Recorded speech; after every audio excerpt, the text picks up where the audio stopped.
arrogante que às vezes você fala. Aí vem junto um monte de coisa. O arrogante, ele é orgulhoso, ele sabe tudo, ele não aceita nenhuma opinião, então ele não vai colher mesmo, ele não vai ter resultado. E tem aquele que tem um coração justo, que ele fala a linguagem da fé, ele fala do amor e fala da esperança.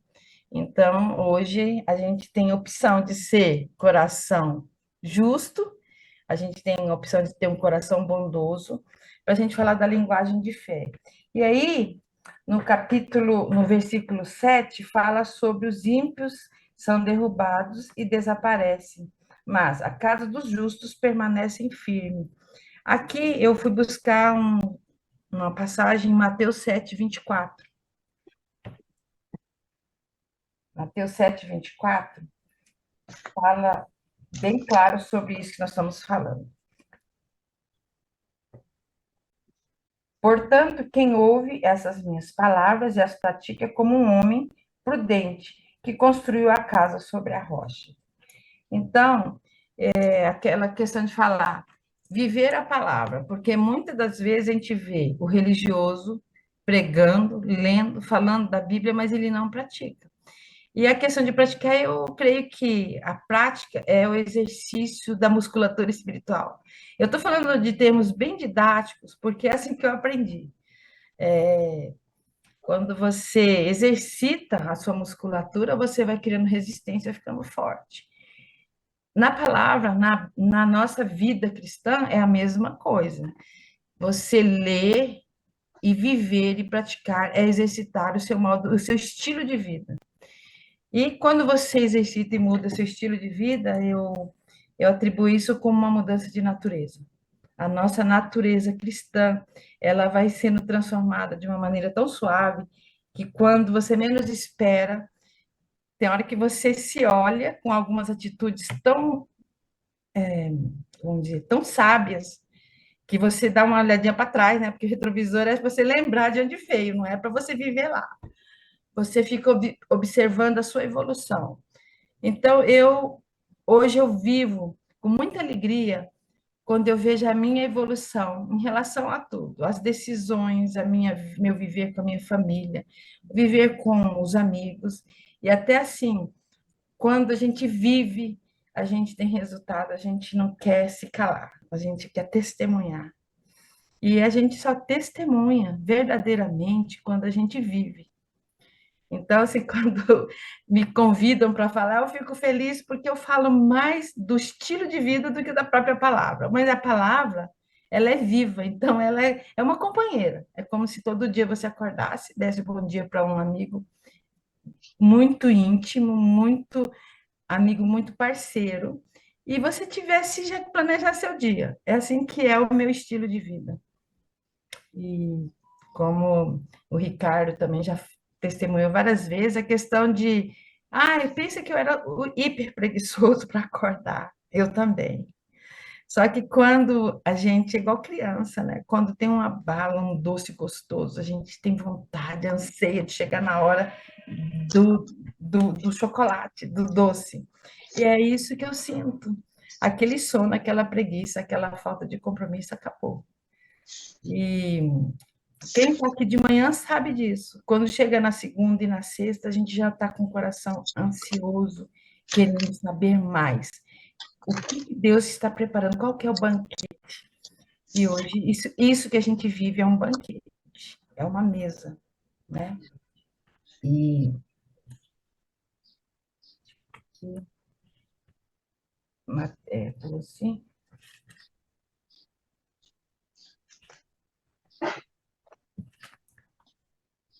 E aí, eu falei, aqui tem do 17 que fala da testemunha fiel, né? Acabei de falar. E tem o 18. Há palavras que ferem como espada, mas a língua dos sábios traz a cura. E eu achei muito lindo que está lá em Hebreus 4:12. Desculpa eu fazer vocês irem e virem, porque fica muito claro quando a gente vai em outros versículos. Aqui, 4:12 fala: Pois a palavra de Deus é viva e eficaz, mais afiada que qualquer espada de dois gumes. Ela penetra até o ponto de dividir alma e espírito, juntas e medulas, e julga os pensamentos e intenções do coração. Essa questão de falar do que sai da nossa boca. Então, assim, quando eu optei por escolher estar nessa caminhada, o primeiro conselho é: ouça quem tem boca de Deus para falar com você. E quando a gente está na tribulação, aqueles maus conselhos, aquela voz do mundo que tira a gente do trilho, tem bastante. Mas quando a gente começa a estudar, como a gente está estudando, a gente passa a desenvolver um filtro. E esse filtro, ele realmente ele nos dá discernimento para saber qual a voz que eu escuto. Então, quando você aprende isso, você aprende também a ser voz de Deus, né? Primeiro, você aprende a escolher a voz de Deus para você viver. E segundo, quando você aprende a ser essa boca de Deus. Então, hoje, eu não tenho vergonha, em momento nenhum, em hipótese nenhuma, de usar a minha boca para falar, para testemunhar.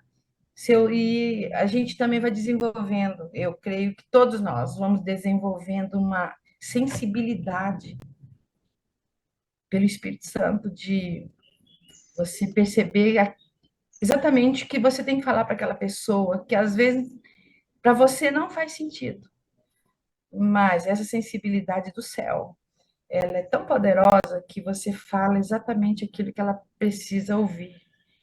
E aí, nós como empresa, vocês como empresas ou mãe de família, eu estive num treinamento onde eu fui buscar e o tema era construindo equipe. E achei fantástico, porque a gente, como empresa, a gente vai buscar sobre empresas, sobre administração. E lá eu aprendi que a primeira empresa é a nossa família. E quando o palestrante apresentou o filho um, filho 2, filho 3, eles falaram assim: isso aqui é a filial um, filial 2, filial 3. Achei isso fantástico, porque como é que você quer que seus filhos te vejam? Qual o legado que você vai escolher deixar? Então, primeira empresa é a nossa casa, é o nosso marido, né, o presidente da empresa, né, ou a esposa. Os filhos, elas são filiais. E como que a filial vai funcionar? A partir de uma matriz. Então, assim, é incrível, porque muitas das vezes os empresários vão procurar administrar a empresa, mas se o viver dele não é um viver cristão, não é um viver de servir, é um viver em amor, jamais ele vai ter uma empresa onde ele vai conseguir administrar bem. Pode ser que até com aqueles cursos que fazem, né? Claro, não vou desprezar de maneira nenhuma, curso de administração, alguns cursos de graduação aí, só que hoje, com toda a vivência e experiência de vida como empresa que já tive, como empresa que eu já perdi, hoje eu não questiono, hoje eu entendo por que que eu perdi e por que que eu estou restaurando, porque eu estou fazendo a lição de casa. Então, isso é testemunho vivo também. Porque se eu pratico tudo isso que eu estou falando para vocês aqui, que eu estou estudando, e está dando resultado, isso é testemunho. Então, falar, ó, vai que dá certo. Aí, voltando para a empresa, eu estou com minha casa, minha família, minha emoção alinhada. Quando eu estou em alinhamento, em posicionamento, aí eu vou praticar isso na nossa empresa, na empresa de cada um. E falando de empresa, achei fantástico também quando fala assim, às vezes o seu funcionário está ali gritando por uma palavra de amor e a gente, como administrador de empresa, a gente está esperando só resultado, mas a gente não está tendo a sensibilidade de ouvir ou de sentir a dor dele como família, como pessoa, como emoção. E basta uma palavra, ou basta um ouvido sábio para ouvir um, uma emoção do funcionário faz toda a diferença. Em casa é a mesma coisa.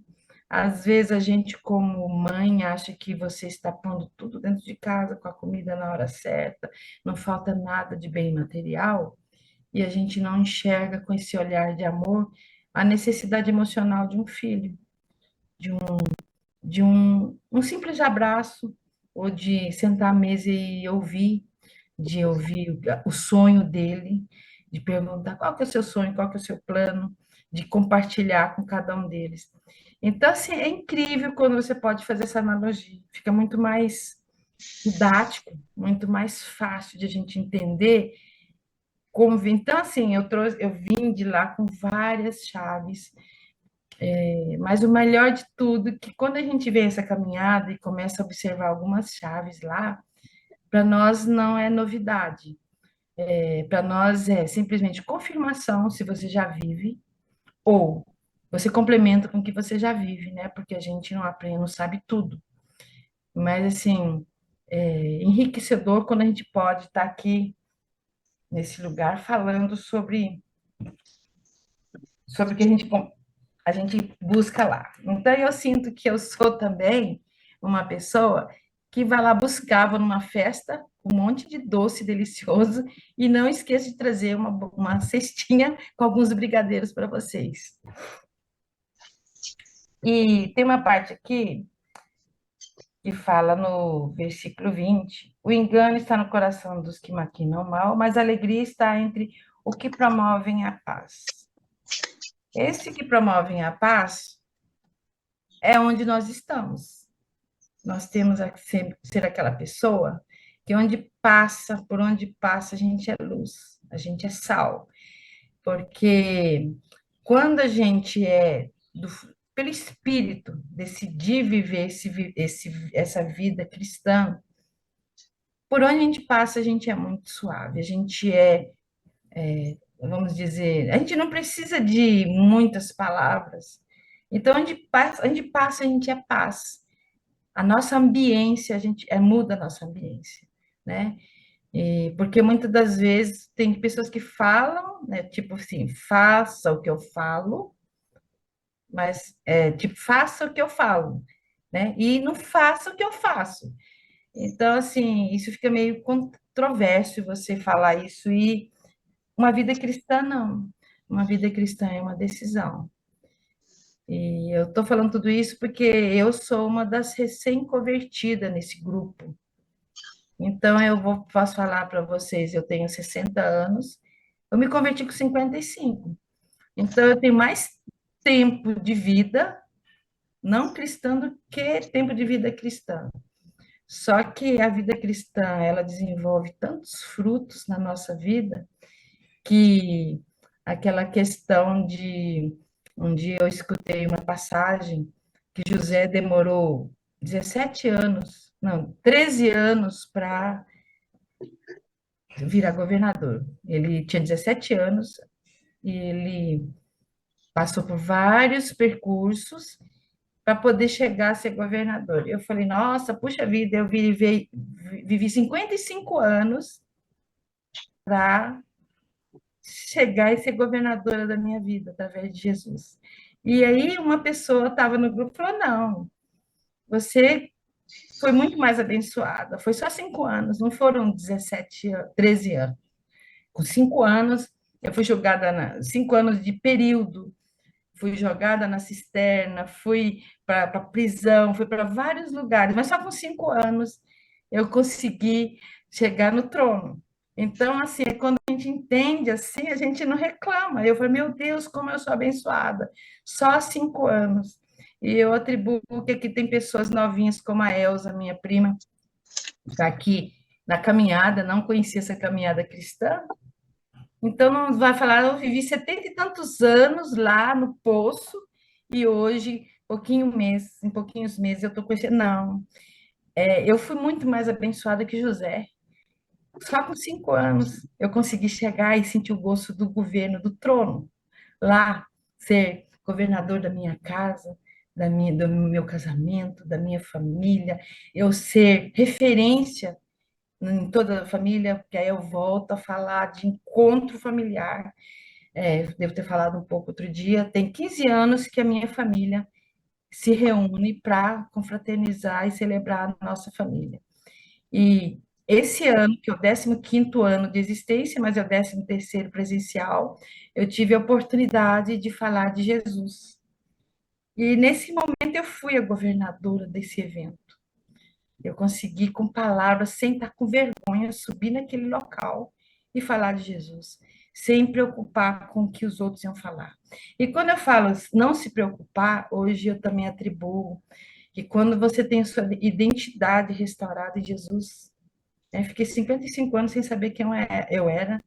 Na questão de quando falar sem saber quem eu era, como nós às vezes pensamos, qual que é o nosso propósito? Isso é não saber o que você é, para que você foi chamado para ser. E você sai fazendo as coisas, e segue batendo e quebrando cabeça. Então, eu penso assim, que quando você resgata essa verdadeira identidade em Cristo, você tem segurança. Então, você não preocupa mais com o que os outros falam. Essa crente louca vem falar sobre Jesus num dia de churrasco, a comida está lá sendo servida e essa louca pega a Bíblia e começa a falar. Só que você aí é onde tem a diferença do poder e da autoridade. Nesse dia eu não estava com poder, eu estava com autoridade espiritual. É tanto que eu falei, gente, eu preciso de 10 minutos para a gente orar, para agradecer essa comunhão e para convidar a pessoa mais importante dessa reunião, que é Jesus.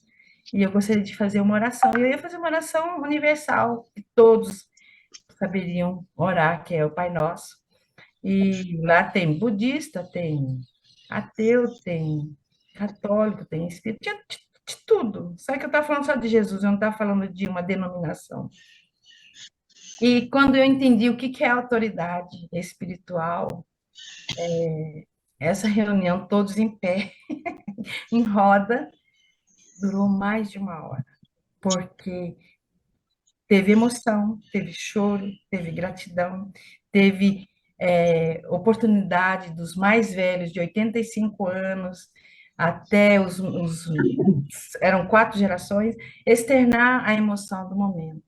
E aquele dia o Senhor me deu como uma palavra-chave, perdão. E toda família tem a falta de perdão, onde tem as heranças geracionais. E nesse dia eu tive a oportunidade de falar um pouco sobre isso, aonde ativei gatilhos em pessoas que entenderam o que que é perdão. Por isso que demorou quase uma hora. E eu atribuo assim, e fiquei muito feliz que a autoridade espiritual é bem diferente de poder. E nesse dia eu estava realmente tomada de autoridade espiritual. Outra coisa que eu falo muito, e vou encerrar para a Sueli complementar, quando fala de autoridade, geralmente, quando fala em autoridade, a pessoa enche o peito, se coloca numa posição diferenciada, e eu estou estudando Atos, também Atos dos Apóstolos, e a gente tem que sempre lembrar de glorificar a Deus, que a autoridade não é nossa, ela vem do alto. E quando a gente fica com essa autoridade, aí você já começa a distanciar, porque você começa a entristecer o coração de Deus, porque você não está sendo fiel.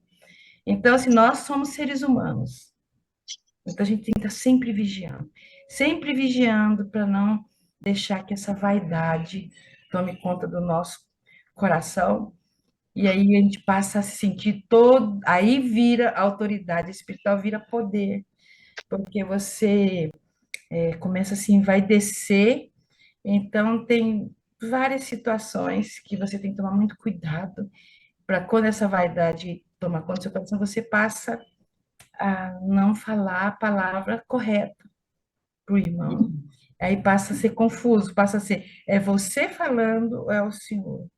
Ou eu estou escutando a voz do alto ou eu estou escutando a minha própria voz?